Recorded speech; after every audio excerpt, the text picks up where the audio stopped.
अस्सलाम वालेकुम। आज हम पढ़ेंगे कि पहले हम टास्क बनाते थे नॉर्मल अपाचे एयरफ्लो यूज़ करते हुए, तो थोड़ी सी कॉम्प्लेक्सिटी थी। तो अपाचे एयरफ्लो ने इंट्रोड्यूस किया टास्कफ्लो एपीआई, ठीक है, which allows you to create task using Python decorators like @task, ठीक है। तो from Airflow import tag, from Airflow dot decorators import task, from date time import date time, ठीक है।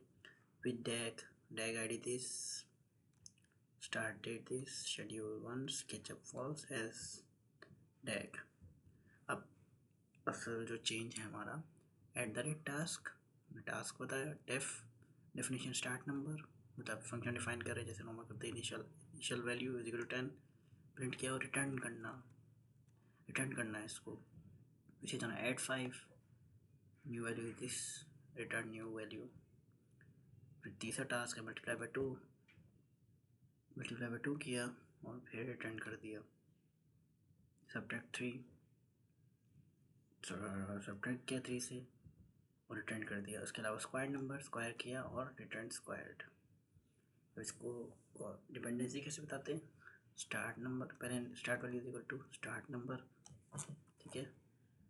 फिर edit value is equal to @5 और इसमें ये डाल दिया। फिर मल्टीप्लाई बाय 2 में edit value as a parameter भेजा और मल्टीप्लाई वैल्यू आ गई। इसी तरह सब्ट्रैक्ट 3 में सब्ट्रैक्टेड वैल्यू आ गई, स्क्वायर नंबर में सब्ट्रैक्टेड वैल्यू ले दो, स्क्वायर नंबर आ गया। इसको रिस्टार्ट करते हैं, ठीक है।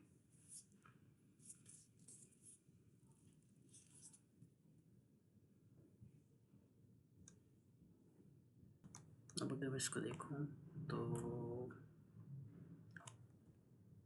यहाँ पे खुला, इसमें अगर मैं टास्क में जाऊँ, डैग्स में, सॉरी, यहाँ पे ये, ठीक है। मैंने एक बार रन किया था पहले, एक बार दोबारा करता हूँ। ट्रिगर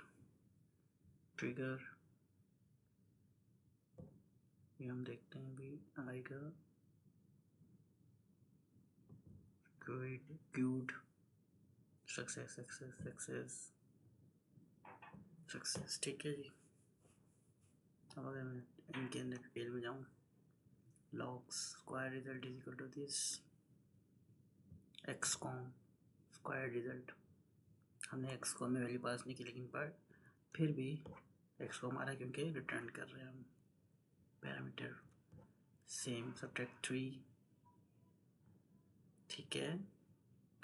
और ट्रांस इंस्टेंसेस अगर देखें और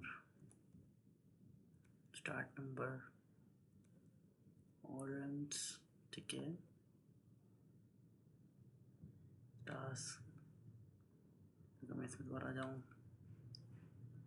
मतलब एवरीथिंग कोड हमारा ये रहा, run task,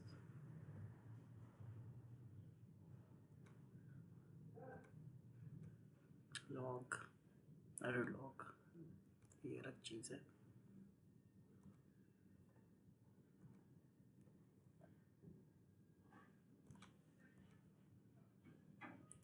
so that's all, आज के लिए इतना ही। अल्लाह हाफिज़।